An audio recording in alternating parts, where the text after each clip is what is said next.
Amados, vamos abrir a nossa Bíblia na primeira epístola de Pedro, no capítulo 4, e vamos ler o versículo 8.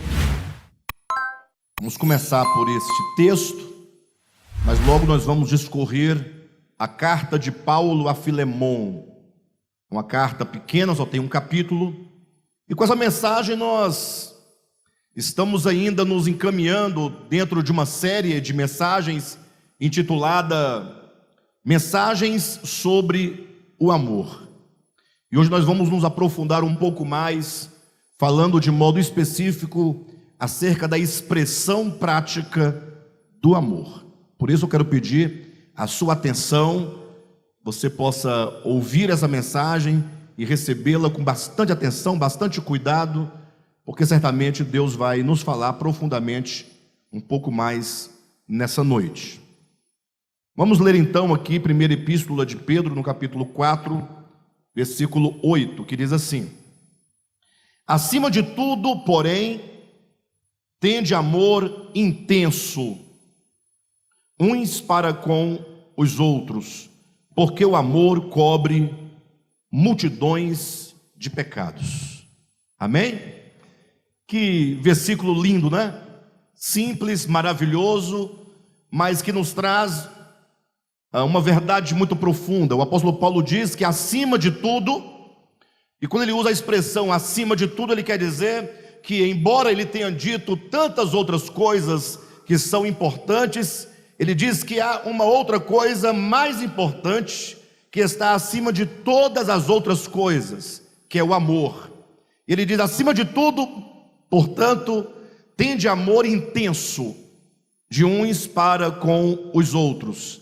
E a razão porque ele diz que devemos ter nós amor intenso de uns para com os outros é porque o amor cobre multidões de pecados. E a partir desse texto eu quero chamar a igreja a uma reflexão. Puxa, eu queria muito que essa mensagem de essa noite pudesse ser ouvida por todos os cristãos do mundo inteiro, sem nenhuma exceção. Haja vista que nós vamos tocar aqui em questões muito práticas essa noite, até pelo próprio tema da mensagem, né? A expressão prática do amor. E também vamos tocar aqui numa questão muito sensível, e talvez na nossa, enquanto igreja, enquanto cristãos, na nossa maior fragilidade. Porque eu diria que não há nada maior, né, no Evangelho, que o Evangelho nos traz, e que o Evangelho também nos convida, não há nada maior do que o amor e, consequentemente, o perdão. Porque a maior manifestação de amor que possa haver é o perdão. Basta vocês olharem para a condição do homem, descrita pelo apóstolo Paulo, que estando nós mortos nos nossos delitos e pecados, completamente alheios a Deus, inimigos de Deus, mas a despeito de toda essa imundície pecaminosa e de toda inimizade contra Deus, né, João declara no seu evangelho palavras de Jesus: porque Deus amou o mundo de tal maneira, então está aí o amor, que deu seu Filho unigênito, para que todo aquele que nele crê não pereça, mas tenha a vida eterna. Então, porque Deus nos amou, Ele estende a todos nós o seu perdão. Porque para sermos salvos há de se haver perdão, porque o pecado traz consigo uma dívida, traz consigo uma culpa, traz consigo a transgressão. E Deus não olha para nós com esse olhar de um cobrador, né, de um credor, mas Ele olha para nós com um olhar compassivo.